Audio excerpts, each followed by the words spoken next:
സ്തംഭിച്ചു നിൽക്കാതെ ഉറക്കെ പറയൂ, മുത്താ മാണിക്യമോ? മന്ത്രി ശബ്ദിക്കരുത്, എന്നോട് സംസാരിക്കൂ. ഭർത്താവിന്റെ ചുടുചോര തൈലത്തിന് പകരം തലമുടിയിൽ പുരട്ടി നിൽക്കുന്ന സത്യവതിയായ എന്നോട് ഉത്തരം പറയൂ. എന്റെ ഭർത്താവ് കള്ളനാണോ? കള്ളനാണോ? കണ്ണകി, നമ്മുടെ ജീവിതത്തിൽ ആദ്യമായി ഒരു തെറ്റുപറ്റി. തെറ്റുപറ്റുന്നവനിരിക്കാൻ സിംഹാസനം വേണ്ട. വിവരം ഗ്രഹിക്കാതെ വിധി എഴുതാൻ ഏത് നീതിശാസ്ത്രം നിന്നെ പഠിപ്പിച്ചു?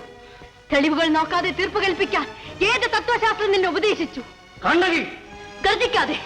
സത്യവും ധർമ്മവും ഒഴിച്ച് ബാക്കിയെല്ലാം തകർന്നു പോയ ഒരു സ്ത്രീയോട് വെറും മാസപ്പടി പറ്റി ഏത് അധർമ്മവും ചെയ്യുന്ന ഒരു മന്ത്രി ഗർജിക്കാതെ. ഞാൻ തുറച്ചു നോക്കിയാൽ നിന്റെ ഘണ്ടനാളം അടഞ്ഞു പോകും. എന്നെ ഭയപ്പെടുത്തുന്നു. ഭയങ്കരിയായി എന്നെ നോക്കൂ, എന്റെ മുഖത്ത് നോക്കൂ.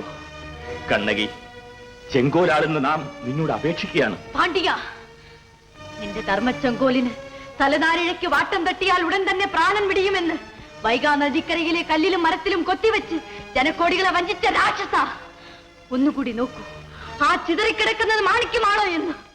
പാണ്ഡ്യരാജ്യത്തിന്റെ മണ്ണും മക്കളും പൊന്നും പുരളും എല്ലാം സംരക്ഷിക്കുന്നത് ചാമുണ്ടേശ്വരിയാണ്. ആ ചാമുണ്ടേശ്വരിയെ സാക്ഷി നിർത്തി നാം പറയുകയാണ്, ഇങ്ങനെയെല്ലാം സംഭവിച്ചു പോയതിൽ നമ്മുടെ ഹൃദയം അത്യധികമായി വേദനിക്കുന്നു. അളവിൽ കവിഞ്ഞ ആദായവും അധികാരവും കൊണ്ട് മനുഷ്യത്വം മരവിച്ച രാജാക്കന്മാർക്കുണ്ടോ ഹൃദയം?